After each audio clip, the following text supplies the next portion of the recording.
नमस्कार, मैं विश्वास राय आपका स्वागत करता हूं टारगेट विद विश्वास राय चैनल में। दरोगा परीक्षा वर्तमान में अगर देखें तो 2 स्टेटों में अब जल्द ही नोटिफिकेशन, बिहार में नोटिफिकेशन आ चुका है और उत्तर प्रदेश का नोटिफिकेशन आने वाला है सितंबर में। तो दरोगा परीक्षा की भर्ती एक बहुत बड़ी भर्ती होगी, डबल स्टार होगा और यकीन माने कि यदि आप इस चैनल के साथ बने हुए हैं तो आपकी वर्दी पक्की है, आपको कोई नहीं रोक सकता डबल स्टार लेने से। अतः आज जो हम टॉपिक, जो इसका बहुत ही महत्वपूर्ण टॉपिक होगा वो है मूल विधि, और मूल विधि का पहला वीडियो आपके पास जा रहा है। मूल विधि चूंकि एक वीडियो में नहीं पढ़ाया जा सकता, अतः हमें कई वीडियो मूल विधि के बनाने होंगे। अतः इसीलिए आप इस चैनल को सब्सक्राइब कर लीजिए और बेल बटन दबाना एकदम ना भूलें, ताकि सही समय पर आपको नोटिफिकेशन मिलता रहे इस वीडियो के तहत और एक भी प्रश्न बाहर नहीं जाएगा, इसकी गारंटी हम लेते हैं। आपसे वादा करते हैं कि मूल विधि पे हम फुल प्रोसेस पे चर्चा करेंगे, हम एक एक धाराओं पे चर्चा करेंगे, एक एक अध्यायों की बात करेंगे, उनके केस की बात करेंगे, उनके वाद की बात करेंगे, यहां तक कि हम अप्लाइड पोर्शन यानी व्यवहारिक रूप से भी आपसे खुलकर चर्चा करेंगे।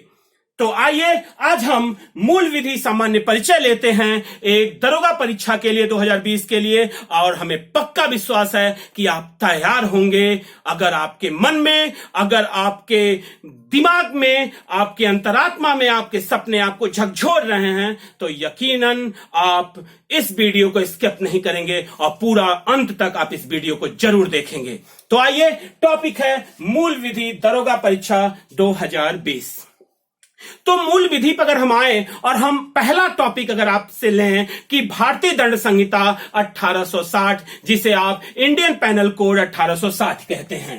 तो भारतीय दंड संहिता, ध्यान दीजिएगा बच्चों, भारतीय दंड संहिता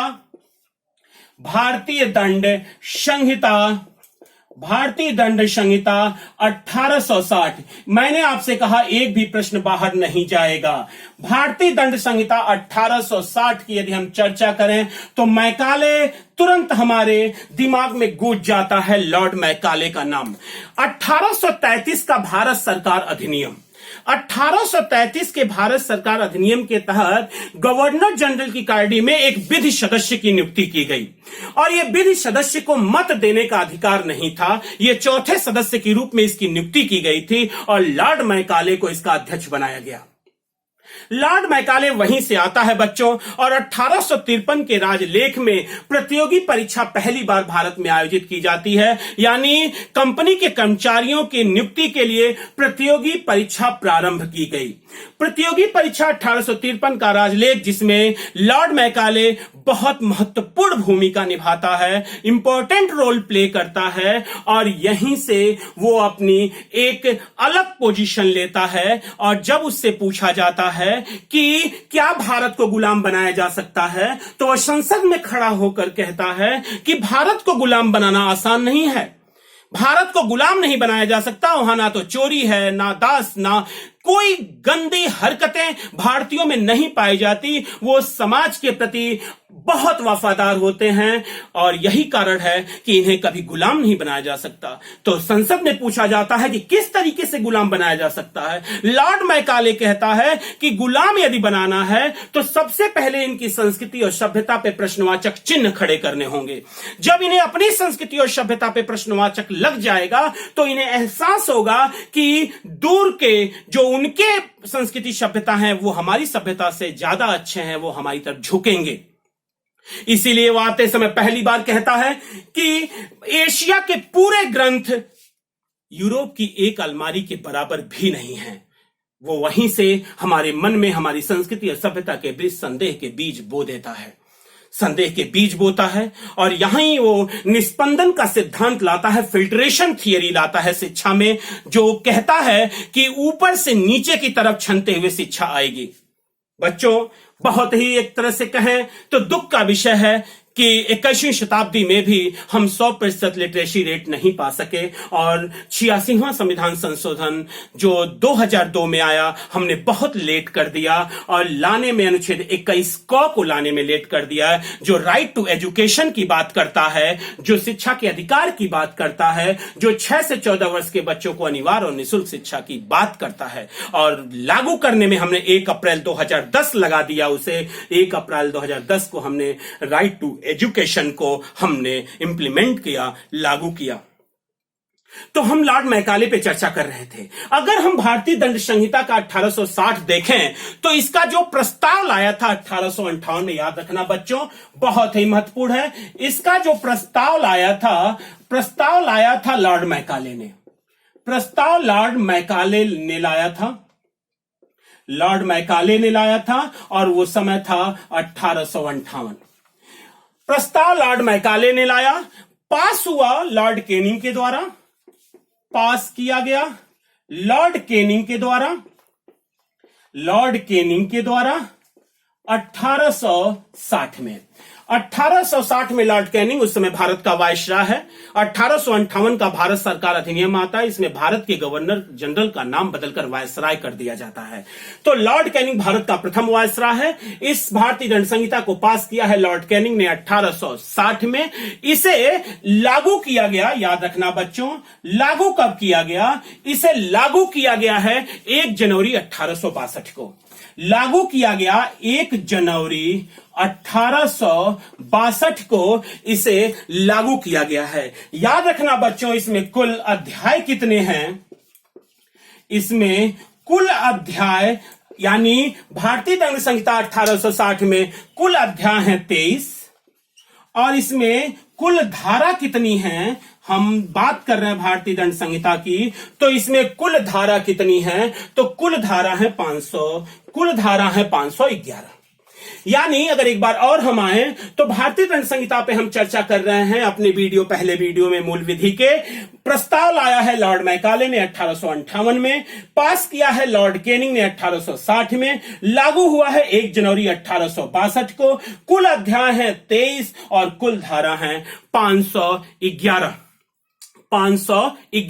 और एक बात और याद रखिएगा बच्चों, जम्मू कश्मीर में जब तक धारा 370 थी तब तक आईपीसी वहां लागू नहीं होती थी। आईपीसी जम्मू कश्मीर में जब भारतीय दंड संहिता 1860 यहां लागू नहीं होती थी तो उस समय रणवीर दंड संहिता यहां लागू थी। रणवीर दंड संहिता यहां लागू थी। लेकिन धारा 370 के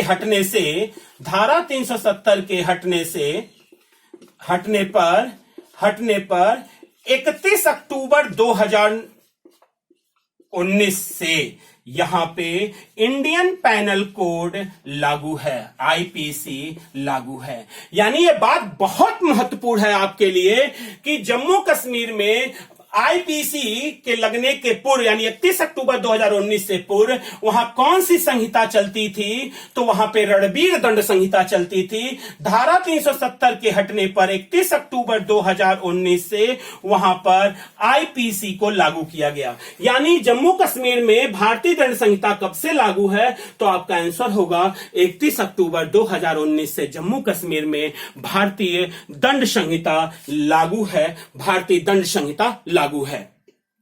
आप इसे स्क्रीनशॉट ले सकते हैं, बहुत ही महत्वपूर्ण है, एक भी प्रश्न बाहर नहीं जाएंगे, इसकी गारंटी हम देते हैं आपको। बने रहिए वीडियो के साथ। और एक बात और याद रखिएगा बच्चों, अगर हम देखें इस आईपीसी को 1860 को, तो 1860 का आईपीसी का जो प्रारूप है, इसी के प्रारूप पे क्वेश्चन पूछा है, यूपीएसआई में क्वेश्चन पूछा गया क्वेश्चन है बच्चों कि इसके प्रारूप पे किन देशों की संहिता लागू है। इसके प्रारूप पे किन देशों की संहिता लागू है? तो याद रखिएगा, सिंगापुर, ब्रुनेई और श्रीलंका। यानी श्रीलंका,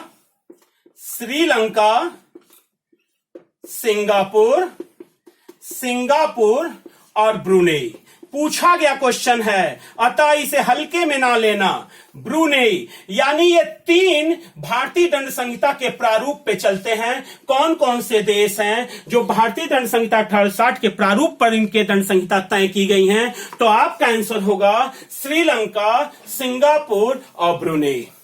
श्रीलंका, सिंगापुर और ब्रुनेई, ये 3 देशों की संहिता। और एक बात और याद रखिएगा बच्चों, बहुत ही महत्वपूर्ण बात है, आप इसे अपनी कॉपी में नोट्स कर सकते हैं, आप इसे अपनी कॉपी में नोट कर सकते हैं। और दूसरी चीजें आप ध्यान दीजिएगा कि जो आईपीसी का समुद्र विस्तार है, आईपीसी का जो सामुद्रिक क्षेत्र में विस्तार है, सामुद्रिक क्षेत्र में विस्तार है, आपको पता होना चाहिए कि 12 समुद्री मील तक है। 12 समुद्री मील तक है, 12 समुद्री मील तक है। और 1 मील में बच्चों याद रखिएगा, समुद्री मील में, एक समुद्री मील में, जिसको नॉटिकल मील भी कहते हैं, वो 1800 मीटर होता है। एक समुद्री मील 1800 मीटर के बराबर होता है। और एक जो भौमिक मील होता है, वो नॉटिकल मील जो होता है, वो 1600 मीटर के बराबर होता है। तो समुद्री मील बड़ी होती है भौमिक मील से। तो 12 समुद्री मील तक आईपीसी का क्षेत्र माना जाता है। और याद रखिएगा बच्चों, आईपीसी जो 12 समुद्री मील तक है, अगर हम देखें तो अपने समुद्र के विस्तार को 3 भागों में बांटते हैं। एक है प्रादेशिक जल सीमा, प्रादेशिक जल सीमा, याद ध्यान दीजिएगा बच्चों, प्रादेशिक जल सीमा। दूसरा है संलग्न क्षेत्र, दूसरा है संलग्न क्षेत्र। और तीसरा है विशिष्ट आर्थिक क्षेत्र, विशिष्ट आर्थिक क्षेत्र, जिसको ईईजेड कहते हैं। विशिष्ट आर्थिक क्षेत्र, जिसको आप ईईजेड कहते हैं। याद रखिएगा बच्चों, जो प्रादेशिक जल सीमा होती है उसका विस्तार 12 समुद्री मील तक होता है। जो संलग्न क्षेत्र होता है उसका विस्तार 24 समुद्री मील तक होता है। और जो विशिष्ट आर्थिक क्षेत्र होते हैं उसका विस्तार 200 समुद्री मील तक होता है।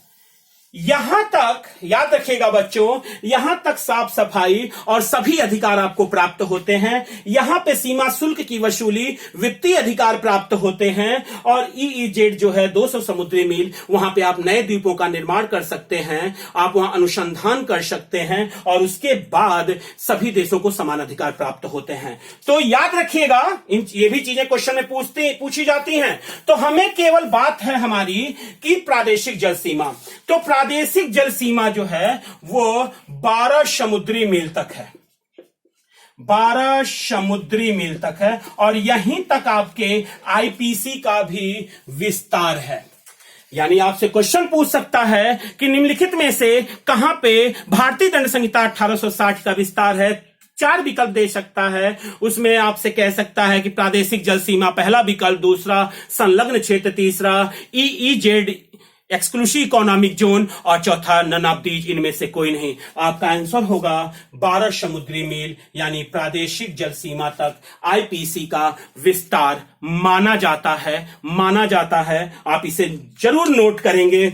आप एक प्रश्न बहुत महत्वपूर्ण है आपके लिए, बहुत महत्वपूर्ण है। पहला वीडियो मूल विधि पे बन रहा है, पहला वीडियो। अब चूंकि भारतीय दंड संहिता है तो नाम है दंड, तो 100% क्लियर है, जब दंड है तो कोई ना कोई तो अपराध होगा। तो आखिर अपराध अगर है तो हम सबसे पहला है कि अपराध के कौन से आवश्यक तत्व होंगे। तो याद रखिएगा बच्चों, अपराध के 4 आवश्यक तत्व हैं। अपराध के 4 आवश्यक तत्व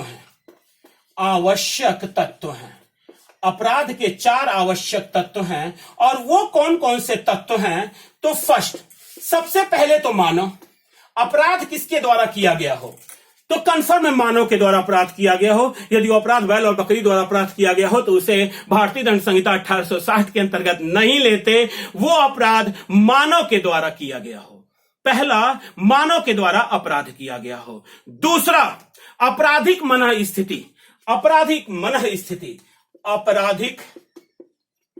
आपराधिक मनः स्थिति होनी चाहिए, यानी जो उसकी मनः स्थिति होनी चाहिए वो अपराध के लिए होनी चाहिए, यानी आपराधिक प्रवृत्ति होनी चाहिए, यानी आप कह सकते हैं या दुराशय होना चाहिए। दुराशय शब्द ले सकते हैं, आपराधिक दुराशय होना चाहिए। तीसरा, वो आपराधिक कृत्य हो, आपराधिक कृत्य हो, आपराधिक कृत्य हो। और चौथा आप देख रहे हैं, ऐसे आपराधिक कृत्य से मानव तथा समाज को क्षति हो। ऐसे आपराधिक कृत्य से, ऐसे आपराधिक कृत्य से, ऐसे आपराधिक कृत्य से मानव तथा समाज को क्षति हो। मानव और समाज को, मानव और समाज को, मानव और समाज को क्षति हो। तो मानव और समाज को क्षति हो, मानव और समाज को, सॉरी, मानव और समाज को क्षति हो। यानी अपराध के चार, पूछेगा क्वेश्चन, कितने आवश्यक तत्व हैं? पहला मानव हो, दूसरा आपराधिक मनस्थिति हो, दुराशय हो, तीसरा आपराधिक कृत्य कर चुका हो, आपराधिक कृत्य करने वाला हो, चौथा ऐसा आपराधिक कृत्य हो जिससे मानव और समाज दोनों को क्या मिलती हो? क्षति मिलती हो। तो हम इस चीज को अपराध कहेंगे और यही अपराध के आवश्यक तत्व होते हैं। ये आपकी बात अगर हम करें तो ये भारतीय दंड संहिता का एक सामान्य परिचय रहा। आपने कहा कि इसके पास कुल 23 अध्याय हैं, आपने कहा कि इसके पास कुल 23 अध्याय हैं, आपके अनुसार इसमें कुल 23 अध्याय हैं। तो आज हम इस वीडियो में पहले अध्याय पे चर्चा करेंगे और नेक्स्ट वीडियो में और अगले आने वाले वीडियो में लगातार अध्यायों पर चर्चा होगी। तो हम आज चर्चा करेंगे अध्याय 1 पे, भारतीय दंड संहिता के अध्याय 1 पे। जो महत्वपूर्ण धाराएं हैं, जो प्रश्न पूछे गए हैं, प्रश्न पूछे जाने की संभावना है, हम वहीं पे आना पसंद करेंगे ताकि आपका समय नष्ट ना हो और हम कम मेहनत में अधिकतम गेन कर सकें। यही कंपटीशन का सबसे बढ़िया रूल होता है। तो आते हैं भारतीय दंड संहिता 1860 के अध्याय 1 पे, और अध्याय 1 है उद्देशिका। अध्याय 1 है उद्देशिका। अध्याय 1 है उद्देशिका। हम इसमें 3 धाराओं पे चर्चा करेंगे जो बार बार पूछे गए हैं, अध्याय 1 पे, अध्याय 2 पे और अध्याय 4 पे। अध्याय 1, अध्याय 1 की धारा 1, धारा 1, धारा 1 क्या है? अध्याय 1 की धारा 1 में अगर देखें तो संहिता के नाम तथा उसके प्रवर्तन के विस्तार से संबंधित है। संहिता के नाम, संहिता के नाम तथा, संहिता के नाम तथा उसके प्रवर्तन, तथा उसके प्रवर्तन एवं विस्तार से संबंधित है। एवं विस्तार से, एवं विस्तार से संबंधित है, विस्तार से संबंधित है। यानी आप याद रखिएगा, धारा 1 कहती है कि धारा 1 में संहिता के नाम, उनके प्रवर्तन और उनका कहां तक विस्तार होगा, यह धारा 1 में वर्णित है।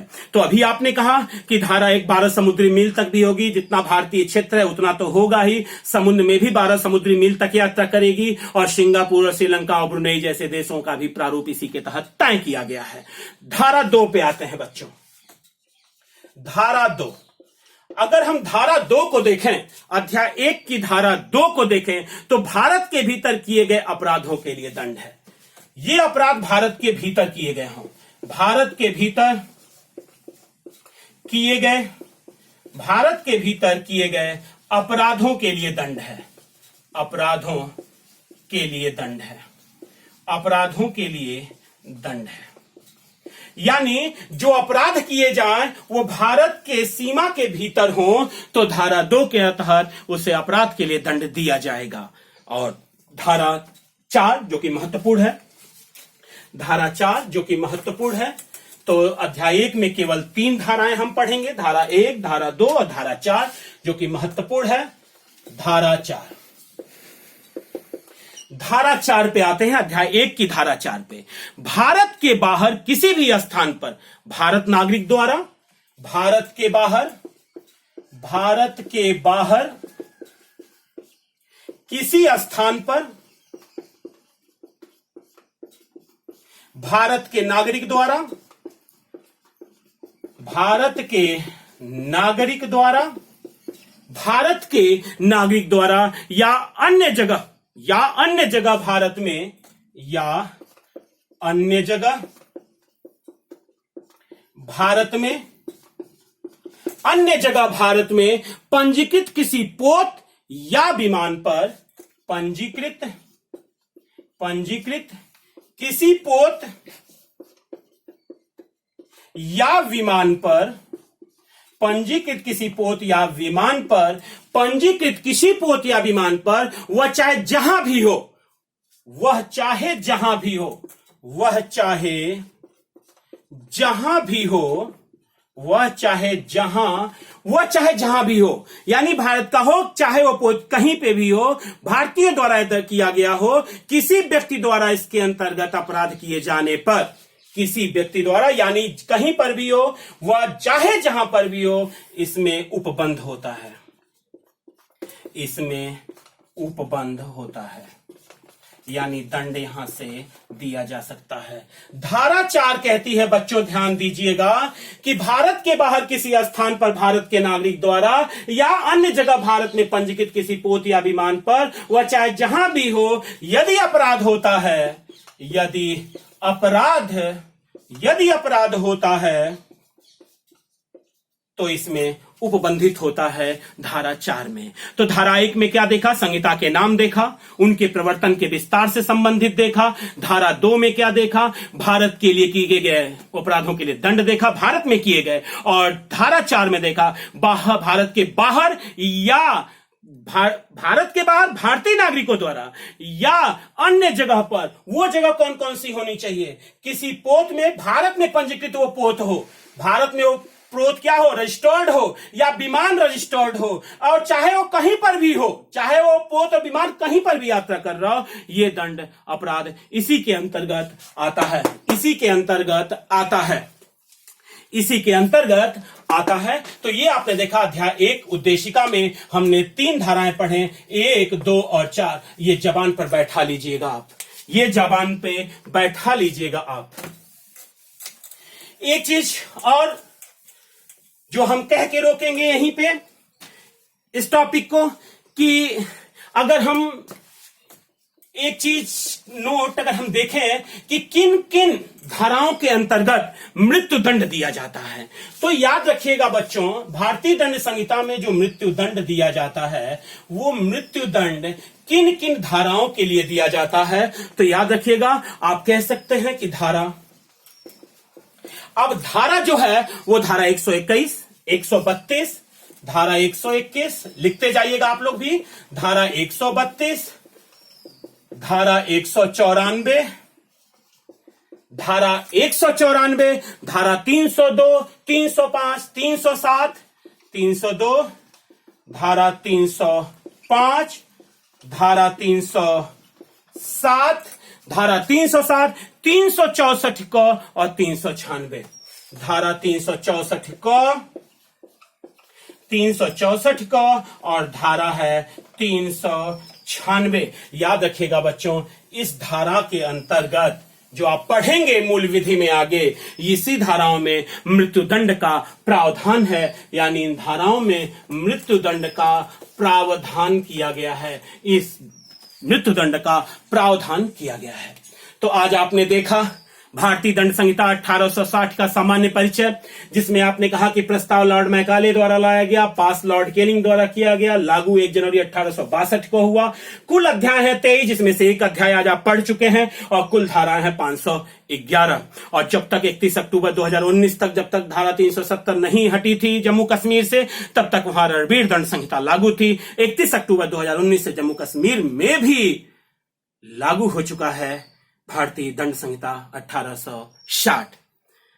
ऐसे ही वीडियो मूल विधि पे आपको पार्ट के रूप में मिलते रहेंगे, भाग 1 भाग 2 करके मिलते रहेंगे, क्योंकि बहुत बड़ा चैप्टर है और आप जानते हैं कि दरोगा परीक्षा के लिए बहुत ही महत्वपूर्ण माना जाता है। तो आप चैनल को सब्सक्राइब अगर ना किए हो तो सब्सक्राइब कर लें, क्योंकि इस चैनल पर आपको मूल विधि से सर्वश्रेष्ठ मैटर मिलेगा। आप इसके लिए निश्चिंत रहें, और अगले वीडियो की बहुत जल्द आपके पास आएगा। प्रतीक्षा ज्यादा नहीं करनी होगी। तब तक के लिए धन्यवाद। जय हिंद।